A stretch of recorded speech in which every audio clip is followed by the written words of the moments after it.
We are just beginning to glimpse the bare outlines of an emerging new economic system, the collaborative commons.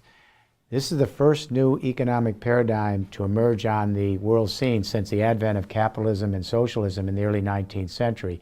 So it's a remarkable historical event. It has long-term implications for society.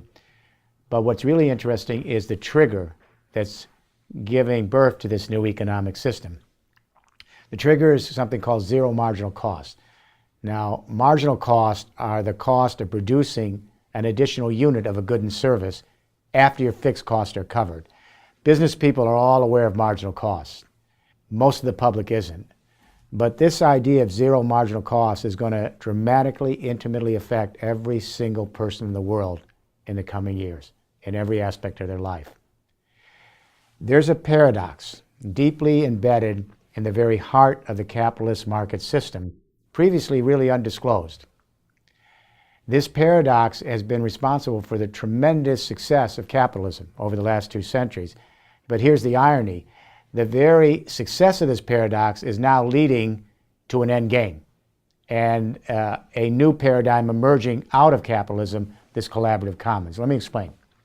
In a traditional market, sellers are always constantly probing for new technologies that can increase their productivity, reduce their marginal costs so they can put out cheaper products and win over consumers and market share, beat out their competitors, and bring some profit back to investors.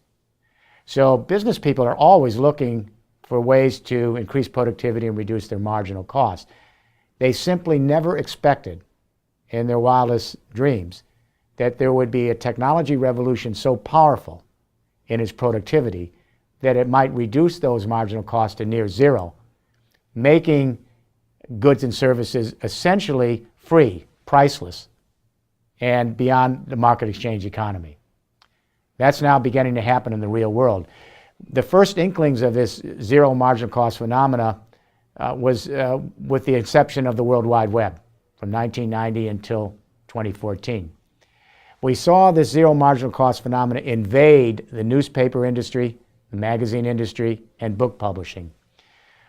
With the coming of the World Wide Web and the internet, all of a sudden millions of people, then hundreds of millions of people, and now 40% of the human race with very cheap cell phones and computers, they're sending audio, video, and text to each other at near zero marginal cost. So what's happened is millions of consumers became prosumers with the advent of the internet. And so they're producing and sharing their own videos, their own news blogs, their own entertainment, their own knowledge with each other in these lateral networks at near zero marginal cost and essentially for free, bypassing the capitalist market in many instances altogether. This zero marginal cost phenomena, as it invaded the information industries, wreaked havoc on big, big industries. Newspapers went out of business. They couldn't compete with near zero marginal cost. Magazines went out of business. And my own industry, publishing, has been just racked by free ebooks and free knowledge and information. But you know, the strange thing about it is, at first, a lot of industry watchers said this is a good thing. Because if we give out more and more information goods free, and people are producing and sharing it free, these freemiums will stimulate people's appetite to want premiums and then upgrade this free goods and information by getting more customized information. I'll give you an example. Musicians give away their music free when they started to see this happen, hoping that they would get a big, loyal fan repertoire, and then their fans would be enticed to go to their concerts and pay premium in order to, be there in person. And then, of course, we saw this with newspapers. The New York Times will give you 10 free articles a month, freemiums, hoping that you'll then upgrade to premiums and buy their subscription service. It didn't happen on any large scale. This was very naive by industry watchers. Sure, some people have moved from freemiums to premiums, but when more and more information goods are out there nearly free, shared with each other, music, film, arts, information, and knowledge, attention span is not there to then want to go to the premiums when you have so much available already in the freemiums.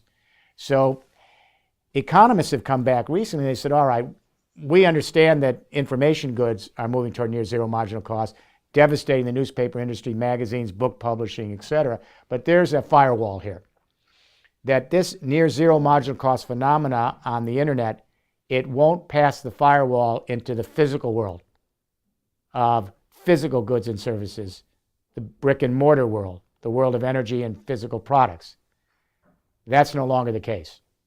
There's a new technology revolution coming online that's making it possible for millions and soon hundreds of millions and eventually billions of people to not only produce and share their own information goods, but now energy and physical goods.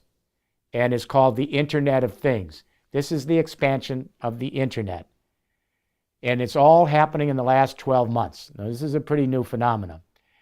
What's going on here is the traditional internet that we're also familiar with is now converging with a very fledgling energy internet and a nascent logistics and transport internet. And as these three internets come together, they're creating a single operating platform, a nervous system, a sort of intelligent brain. And they're taking this brain and they're attaching sensors now across the entire value chain of the economy to feed into this three internets: energy, communication, and logistics. So right now, we have 13 billion sensors out there connecting appliances and things with human beings. We have sensors connecting resource flows in nature. We have sensors at warehouse and distribution centers. We have sensors on smart roads monitoring traffic. We have sensors on the factory floor constantly keeping up-to-date information on the flow of production in the factories. We have sensors in the front and back office, sensors in retail stores. We have sensors all across the system feeding big data back. What's interesting is 13 billion sensors now. IBM says in 2020 we'll have 30 billion sensors connecting everything with every being.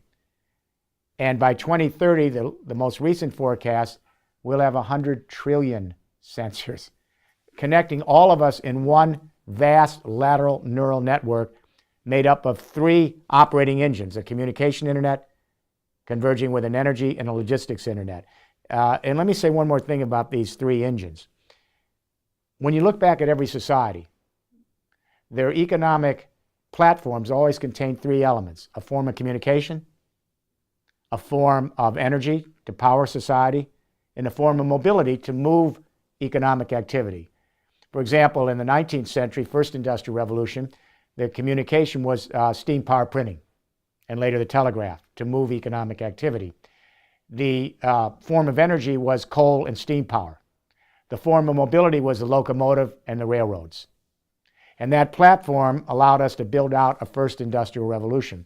In the 20th century, we had these three as well, these components: communication, energy, and mobility. The communication was centralized electricity, and especially the telephone, later radio and television. The form of energy was oil, and the mobility was the internal combustion engine. And that platform then allowed us to have a great advance of economic opportunity in the 20th century, a second industrial revolution. This expansive internet, this Internet of Things, brings us to a third industrial revolution. And the form of communication is the internet. The form of power is renewable energy, distributed renewable energy. And the form of mobility is driverless, automated vehicles, logistics, and automated drones. So what we're seeing is just the first inklings of this new platform, these three internets in one. And what this allows us to do is any consumer can become a prosumer, just like we did with information goods on the old internet, access this new Internet of Things, and have available to us a complete stream of data from every part of the economy. That means you and I, small cooperatives, small businesses, large companies, if it keeps its network neutrality, we all have equal access, like we did with the internet. So we can go up on this Internet of Things now, and we can take that big data flowing through the system from the devices all the way to these three internets, and any of us with our own apps and our own mobile technology will be able to use the big data and combine it with analytics to create our own algorithms, just like the big guys at Google. And it won't be rocket science because those apps will be programmed for us. So we can create our own apps with our mobile technology, using that big data to dramatically increase our productivity, reduce our marginal cost in the production of physical things like energy and 3D printed products. That's already begun.